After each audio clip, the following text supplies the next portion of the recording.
ئەمڕۆ لە بێرمیگام ئەو شارەی کە خۆپیشاندانێکی زۆری تایە لەلایەن پەنابەرەکانەوە. ئەمڕۆ دەمانەوێت راپۆرتێکی تایبەت لەسەر پەنابەرە خۆشەویستانە بکەین و بڵێین ئەم پەنابەرە خۆشەویستانە بۆ هاتوون خۆپیشاندان دەکەن و دەشمانەوێت بڵێین بۆ ڕۆژنامەنووسانی کورد لە هەر جێیەک بێ تووشی کارە ساتبارە بن و تووشی ڕوبەڕووبوونەوە بنەوە بۆ وەک خۆتانە بینن ئەمڕۆ ئەو پەنابەرە بەڕێزە خۆشەویستانە هاتوون داوای مافی خۆیان بکەن، داوای ئەو بابەتانە بکەن کە مافی خۆیانە لە نێو خاک و وڵاتی خۆیانە لەگەڵمان بن. وەگە بینن ئەمڕۆ ڕێکخراوی داکۆک پەنابەرانی خۆشەویستی کۆ کردوتەوە و دەیەوێت بە کۆمەلگای مەدەنی بڵێ یاخود بە هەموو ڕۆژنامەنووسانی دنیا بڵێ کە مەترسی زۆر لەسەر پەنابەر و لەسەر هەموو ڕۆژنامەنووسانە هەیە کە ناتوانن بەڕاستی لە هەر وڵاتێکی کێ بنەوە. وەک خۆتانە بینن چەندین کارەساتی دیکە ڕوبەڕووی ڕۆژنامەنووسان بۆتەوە تەنانەت لە دووەلی ئەوروپا لە هەر خاکێکی کیا بێ. بۆیە دەبێت سەندیکای ڕۆژنامەنووسانی جیهان بێتە سەرخەت و داوای مافی ڕەوای ڕۆژنامەنووسان بکات و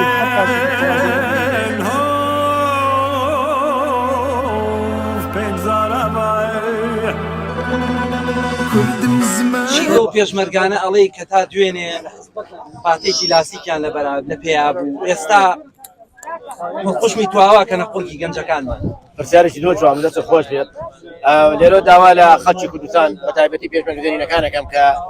لە شاخە خەباتیانەکرد بۆ دیموکراسی بۆ مافی شاری خۆنووسین بۆ یەکسانی ئیمڕۆ بەچای ئەو پێشمەرگە کۆنانە پێشمەرگەزێنینەکانەوە کە بڵا برنە گەنجان و لاوانمەکەمە بەڕاستی و شێشی ناشیە بەڵام مەجبورم ناخەشێنە بۆی خەڵک لە ئەختۆ خەبەری بێتەوە کە بۆ نایانە دەنگ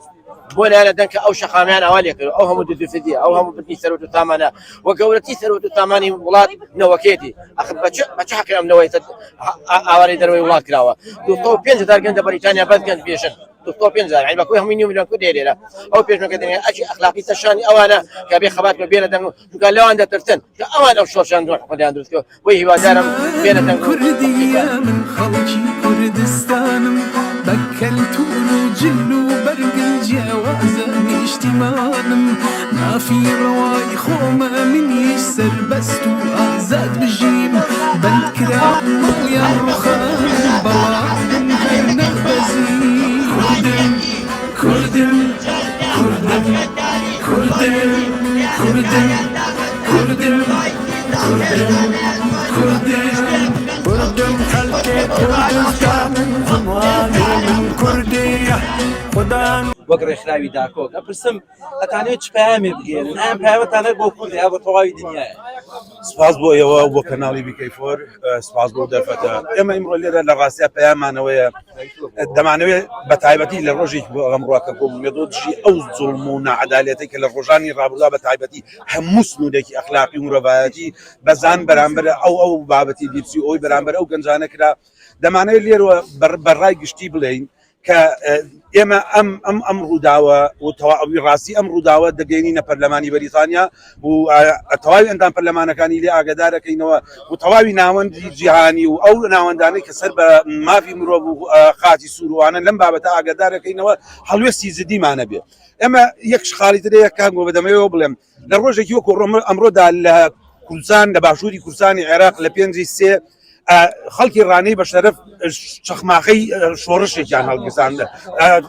لەم ڕۆژەدا کە خەڵکی مەدەنی خەڵکی شارەکە هەموو ئەمایان کرد بەڵام بنەماڵەی پارتی و بارزانی لەم کاتەدا لە کەرەج و لە ئێران بوون. دوای هەفتەیەک هاتنەوە هەرێمی کوردستان و ئێستا دەستیان کردووە بە ژێرخان و داهاتی سەرزەوی و ژێرزەوی ئەو وڵاتەدا یعنی بە وەک مەلێک خۆیان و کوڕ و کوڕەزاونەوەکانیان خەڵکیشان وا لێ کردووە پڕی قورگیان کردووە لە تاڵاو. ئەمە ئیتر بەسە ئەمە لێرە ئیتر یعنی کۆتایی هات. ئێمە لێرە وەکو ڕەوەندی کوردی لە بەریتانیا بە تایبەتی پەیاممان ئەوەیە لێرە ئەوەی کەوتم نامێ دووبارەی کەمەوە دەیکەین و دڵنیایشم ئەمە پەیمان بێ لە ئایندەیەکی نزیکا و لە داهاتوویەکی نزیکا ئەم شۆڕشە دێنینەوە هەرێمی کوردستان و لەوێ بەوەی کە بەرامبەرمان بەکارهێنن بۆ وەڵامتانە دەیرن. بەڕێزان پێم خۆشە زۆر بەوردی بۆ دوو خولەک من چەند قسەیەکەکەم. ئێمە لە سەرەتای دروستبوونمانەوە هەر بەلەتی هاتوین لەگەڵ ڕێزماکەم قسەیەکەی حکومەتمان لەتە وڵاتمان لەتە حیزبمان لەتە لەوەتەی هەین هەر خۆشمان بەلەتی پەروەردەکراوی لەگەڵ ڕێزمان کە سوکارەکەی ئێمە دەنگی ئەوە بە هەردوو بنەماڵە ئەوە تا ئێمە خۆمان لێرە ئاوارین و ئەوان لێوێ بۆ خۆیان حەساونەتەوە لەژێر سایی پارەی نەوت و ئەو پارە جوانی کە لەبەر دەستیانایە تەخشان و بەخشان یەکەن کوڕ و ماڵ و مناڵەکانیان خۆتان باشە وازانن بۆ دەنگدانی ئەم جارە بێ سزایان بن نەک سزاوێت تەشتە قورتیان بەسەریانە ئەم جارە هەر کام لە ئێوە ئەم فرسەتە نەخۆزنەوە کەواتە ئێمەش بەشداری لەو تاوانەی ئەوانای تکایە لە ئێستاوە بنەماڵەکانی خۆتان یەکە بەیەکە ئەوانەی کە بوونەتە 18 ساڵ ئەمڕۆ دوێنێ ئاگاداریان کەرەوە تکایە دەنگ نێن بە حیزبەکانیش بە حیزبە ئیسلامیەکان بە هەر حیزبێ بەڕێی من دەنگ نێن بە هیچ شوێنێک بە هیچ حیزب و لایەنێک چونکە بەڕاستی پێتان بڵێم من باسی هیچ لایەنێ ناکەم تکایە خۆتان حەقبێژن ئێوە بۆیە هاتوونەتە دەرەوە بۆیە ئەو لانەتان نەخواردووە کە نانی دەستی حکومەتێکە کە هەمیشە قوڕی کردو بەسەر بنەماڵە و ماڵ و مناڵی ئێمەیە ئەو نانەتان پێ قبول نەکراوە هاتوونەتە دەرەوە لە دووری دایک و باوک و کەسوکار و خزمتانەژین قبولتان کردو ئێرەیاننا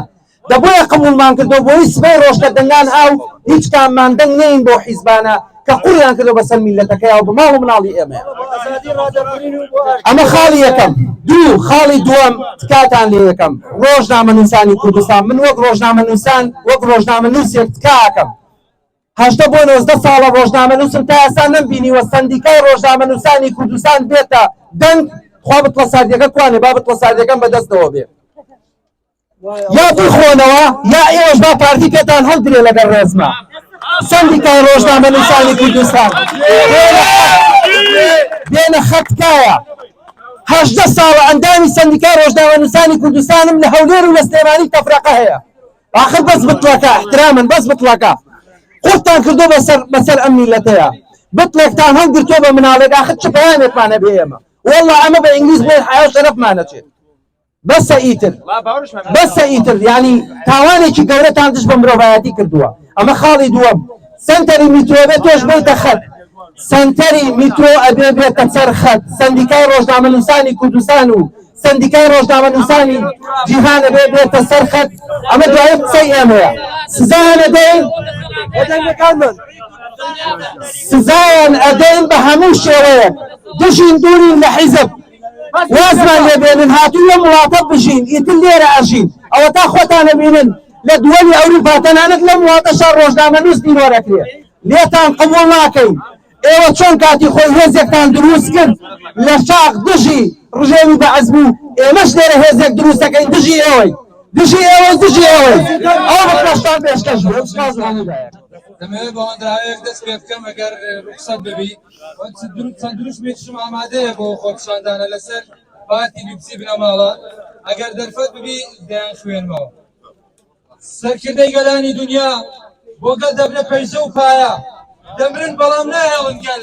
لێی ببڕێ سێبەر و سایە گەلی ئێمە ئەوەی دەوێن نا ئاڵودەی شەقی شایە سۆزانی کردن بەسەردان پۆڕن لە چاویان مەلایە ڕۆژێ بۆ ئەنقەڵە و تاران ڕۆژێ بۆ دیمەشق و بەغدا هەردوو پاتیان لە هەوایە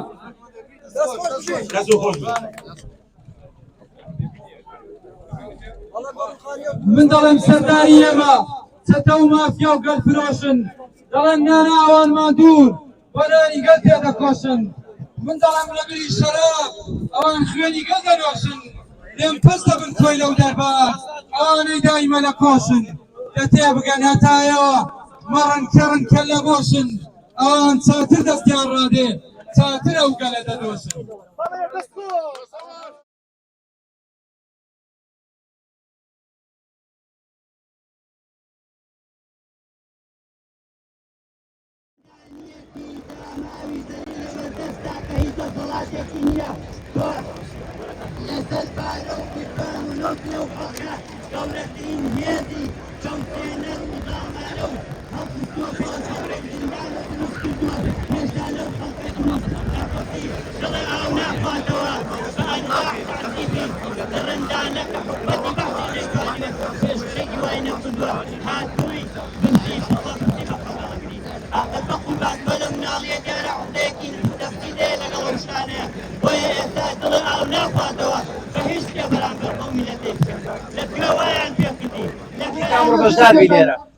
وەکاری سەرەکی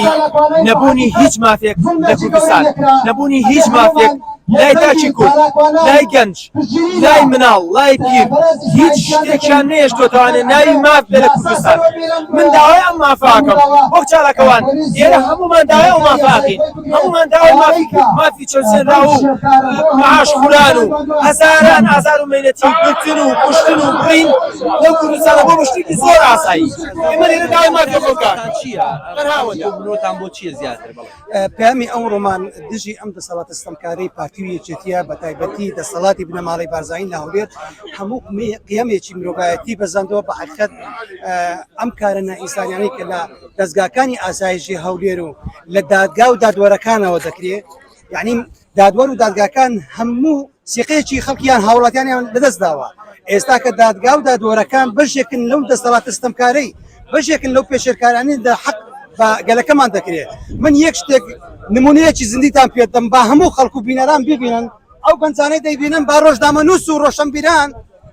ئەم حقیقەتە ببینن بێنە سەردەگ ئەگەر ڕۆشنبیرن ئەگەر ڕووناکبیرن ئەگەر نیشتمان پەروەرن ئەگەر ئازادی خوازن ئەم ئازادی خوازانە ڕۆژنامەنووس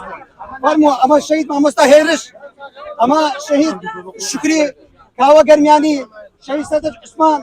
شەهید سۆرانی مامە حەمە شەهید ویداد ئەمانە هەموو شەهید کران و تیرۆر کران هاوڕێیان تخوا ئەگەر ئەوانش کە دەبینن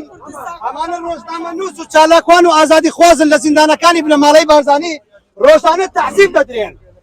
شێروان شێروانی شوان سەعید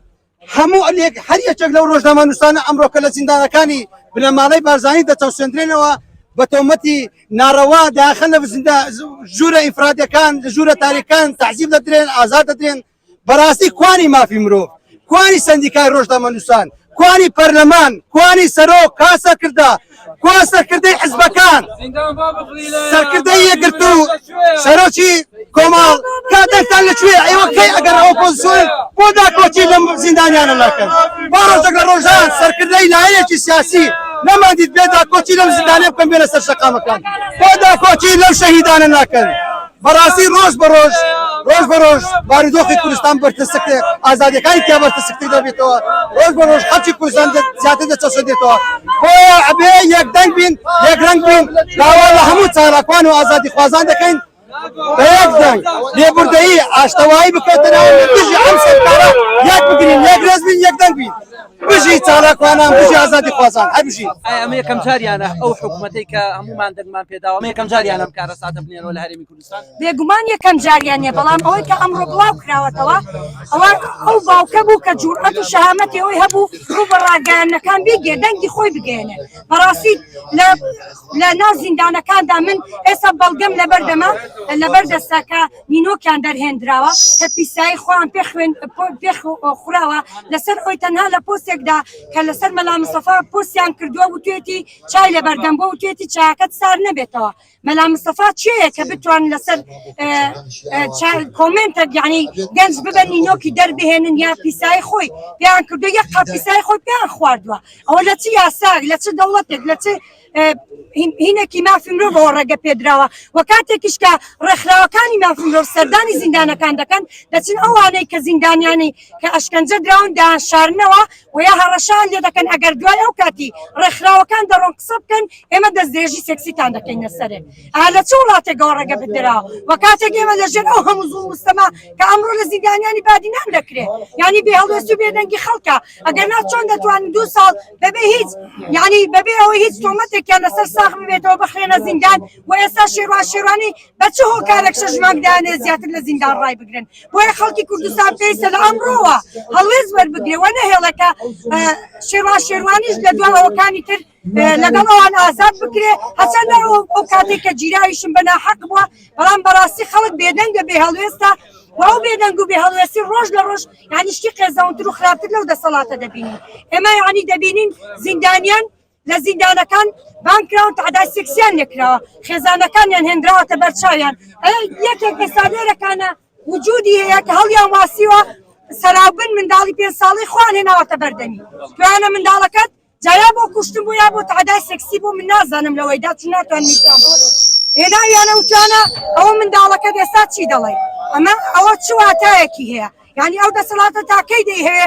سەر ڕای ئەوەش ینی بەردەوام بێ لەو زوڵم مستەمەی سەر ڕای ئەوەی کە دوژمن دەهێنە جادۆبان خۆش دەکا بۆ تورکیا ئەمڕۆ بە قوڵای 180 کیلۆمەتر تورکیا هێناوەتە ناو خاکی کوردستان سفرە خوان بۆ ڕژێ بۆ میتی تورک دەڕازێنەوە بە ئاڵای کوردستان شای هەڵپەرکەی دەکەم باوەڕکە من لە 2014 گەڕامەوە هەولێر وامزانی لە ئەستەمبوڵی تورکیا تەواوی جادە شەقامەکان بە ئاڵای تورکیا ڕازاندراوەتەوە لە کاتێکدا لە کات دەچم بۆ تورکیا شەهامەت و جورئەتی ئەوان نییە ئاڵای کوردستان لە پشت سەریان دابنێ یعنی مەسعود بارزانی لێرە بەڕاستی تۆ جێگای بەزەیی کە چۆن یعنی تۆ ڕێگەت پێنە ئەوانەی کەوا دەڵێن خۆیان نان بۆێرە خۆیان بەشدانی خۆیان لەگەڵمانانین یەک ئەو پرۆپاگەنداکەن دەیان کەناڵی ئاسمانی کەناڵی ناوخۆیی دەیان ڕۆژنامە نووس دەیان لاتۆپاتیان لەم بەریتانیا بڵاو کردەوە لە پێناوی دەنگ ئێمە ڕابێنن ئەگەر دەنگی ئێمە کەمە ئەم هەموو کەناڵە ئەم هەموو لاتۆپات ئەمە پارە سەرفینە بۆ ئەگەر دەنگی ئێمە کەمە دەنگی ئازادی کەمە بۆ کاوەگەرمیانی لەدەست ئاوشتێکە شەهید دەکەن بۆ دەدەستپا شەهید دەکەن بۆ مامەستا هێر شەهید دەکەن بۆ هەموو سەڵای ئەو چاڵەکان و خەڵوانە لە زیندانەکانە شەهید دەکەن ئەگەر دەنگی ناڕازی شێرنگی و بەهای نییە بۆیە دەنگی ناڕازی دەنگی ئێمە دەنگی ئێوە دەنگی شەقام زامنی سەرکەوتوەکانە هەموو لایەکان بەخێر بێن زۆر سوپاس بۆ هەموو سپاس بۆ لامیوای خۆشەویست هاوڕێیان ئامادە بۆ ئەمی خۆشەویست ئێستاش لەو بنتە زوانانەی هەولێر کە دەسەڵاتی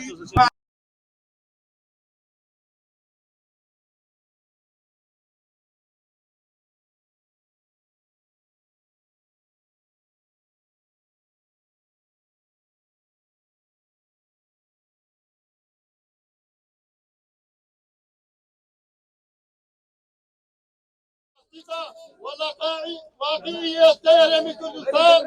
دەستبەردانەکانی حیزبەکان بۆ ناو دادگاکان و دەسەڵاتی دادوەری لە سنوور دەرچووە متمانەی خەڵک بە دادگا و دەسەڵاتی دادوەری زۆر لاواز بووە تا ئاستی نەمانی سیقە و پێ متمانە بۆ کاری حیزبە دەسەڵاتدارەکانە کە دەسەڵاتی دادوەریان کردوۆتە ئامرازی ململانی سیاسی و داڵبەدانی تۆمەتباران لە کۆتاییدا و لە یادی ڕافەڕیندا دەڵێن چاوی کە لەو کورسیە ملت هەمووی بەرسیە ئەو کامێرە بێنم دەنگی ئێمە گەیەنە شەقام دەنگی ئێمە گەیەنە هەرێمی کوردستان و تەواوی وڵاتەکانی تر سپاس بۆ ئەو کەناڵانە کە دەنگی ئێمە گەێنن چەندەها کەناڵەیە چەندەها سایتەیە هەموو ئەمانە بەبارەی حکومەتوانە بەڕێوە دەبرێن بەڵام ئازادی و مەردایەتی ئەویان نیە دەنگی ئازا و سەدای ئەم شەقامە و ئێمە بگەێن نەزیە و هەمیشە من لێرەوە وتومە و لە هەموو خۆشاندانەکانی شاودومە چاوی یەک بەیەکێ و چالاکوانانە ماچەکەم نزیکەی 500,000 کورد لێرەی بەڵام هەمیشە ئەو کۆمەڵە خەڵکەیە کە لە هەموو چالاکیەکە دووبارە بینەوە دووبارە بینەوە تیرۆریستە لای تۆ مەسرور و کابینەینەوە چه تیرۆریستە لای تۆ مەسرور و کابینەینەوە هەمووان پارتی دەناسین ڕاستن بتڵ و هەڵواسین هەمووان پارتی دەناسین ڕاستن بتڵ و هەڵواسین هەمووان پارتی دەناسین ڕاستن بتڵ و هەڵواسین هەمووان پارتی دەناسین ڕاستن بتڵ و هەڵواسین سەرجەم ئەوستەم و ناعەدالەتی و تاوانکاری و پێشێرکاریانەی تش بە مافەکانی مرۆڤ لە زیندانەکان ئەنجام دەدرێت لەلایەن دەستگا تۆقێنەرەکانی بەناو ئاسایشی حیزبی دەسەڵاتەوە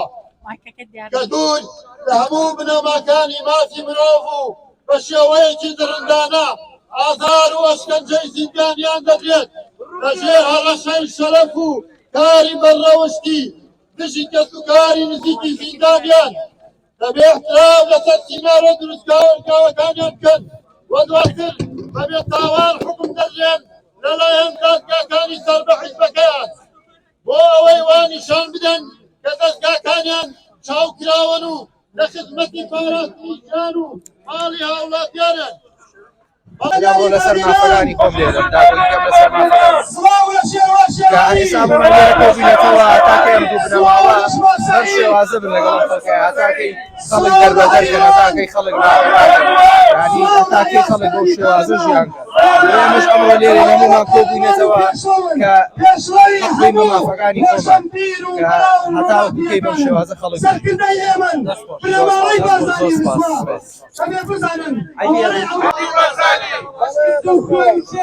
زیندانە خاکی ئێمە زیندانە خاکی ئێمە چێ بازانی پێ باشە دیارە نازانێت تاشە چێ بازانی پێ باشە دیارە نازانێت تاشە لا بادینان شێرن لە زیندانی هەولێرن لا بادینان شێرن لە زیندانی هەولێرن بەشیانی گەلتاوکەن بڕۆن و ئاش بەتاوکەن بەشیانی گەلتاوکەن بڕۆن و ئاش بەتاوکەن دەست بە خوێندایەن پیس پارتی و بارزانی ئیبلیس ئاسایشیان نێربازن بە تاشەتی دەناسن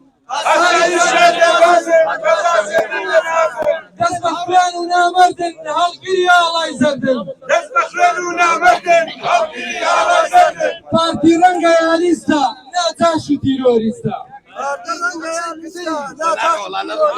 پارتی ڕەنگە یالیستە ناتاش و تیرۆریستە سوکن پارتی بازانی دەستە بن بۆ زیندانی سوکن پارتی بازانی دەستە بن بۆ زیندانی زیندان بۆ بتڵیلەیە مافی مرۆڤ لەکوێیە زیندان بۆ بتڵیلەیە مافی مرۆڤ لەکوێیە زیندان بۆ بتڵیلەیە مافی مرۆڤ لەکوێیە زیندان بۆ بتڵیلەیە مافی مرۆڤ لەکوێیە هەمووان پارتی دەناسین ڕاستن بتوو هەڵواسین هەمووان پارتی دەناسین ڕاستن بتوو هەڵواسین هەمووان پارتی دەناسین ڕاستن بتوو هەڵواسین هەمووان پارتی دەناسین ڕاستن بتوو هەڵواسین کوردستان بۆ وێرانە چەتە چەکی لە شانە کوردستان بۆ وێرانە چەتە چەکی لە شانە وەک سەدام و ئەردۆغان کورد کوژن ماڵە بازان وەک سەدام و ئەردۆغان کورد کوژن ماڵە بازان چێ تیرۆریستە لای تۆ مەسرور و کابینەینۆ چێ تیرۆریستە لای تۆ مەسرور و کابینەینۆ چێ تیرۆریستە لای تۆ مەسرور و کابینەینۆ خۆشەویستان ئەمڕۆ لەگەڵ تیمی ڕۆژنامەوانی کەناڵی بیکەیفۆ لەگەڵتان بووین وەک ئەبینن ئەمڕۆ خۆپیشاندانێک کرام خۆپیشاندانە سەبارەت بەو گەنجە بوو کە بەتڵی هەڵگیرا بوو ئازار و ئەشکەنجێکی زۆر درابوو لە زیندانەکانی هەرێمی کوردستان ئەم پەیامەشیان بۆ حکوومەت هەرێمی کوردستان و سەرجەمدام و دەستگا حیزبی و لایەنە پەیوەندیدارەکانی هەرێمی کوردستان بوو و دەخوازین ئەم پەیامانە لە هەر وڵات و لە هەر شوێنێک بێ ئیشەڵا ببێتە هەوێنی ئاشتی و تەبایی و گەڕانەوەی ژیان بۆ گەنجەکانمان بەڕاستی وەک لە پەیامی خۆیان ئاماژەیان بەوە کرد کە ئاواتیان بوو ئاواتیان ئەوە بوو کە حکوومەتێک و وڵاتێکی خۆیان هەبێ ئەوە خۆتانە بینن ئەوان وەکو پەنابەر هاتوونەتە دەرەوە لە خاکی بەریتانیا ئاژین و هەر یەک لەوانە ژیانێکی تایبەتی خۆی قوربەسەریەکی خۆی لەوانەیە هەر یەک لەوانە کە سوکاری شەهیدێک بێت و خزمەتی وڵاتەکەی خۆی بکە وەیە سپاس بۆ کەناڵی بیکەیفۆ کە ئەمڕۆ ڕووماڵی ئەم چالاکیی کرد لە ڕێکخراوی داکۆک سپاس بۆ هەموو لایەک سپاس بۆ کەناڵی بیکەیفۆ و سپاس بۆ هەموو بەڕێزانی کە ئەمڕۆ بەشدار بوون تا بەرنامەیەکی کە خواتان لەگەڵ کەناڵی بیکەیفۆ لە خەمی هەمووان کۆکەرەوەی کوردان لە تاراوگا بەگشتی لە ئەوروپا و بەریتانیا کەناڵی بیکەیفۆ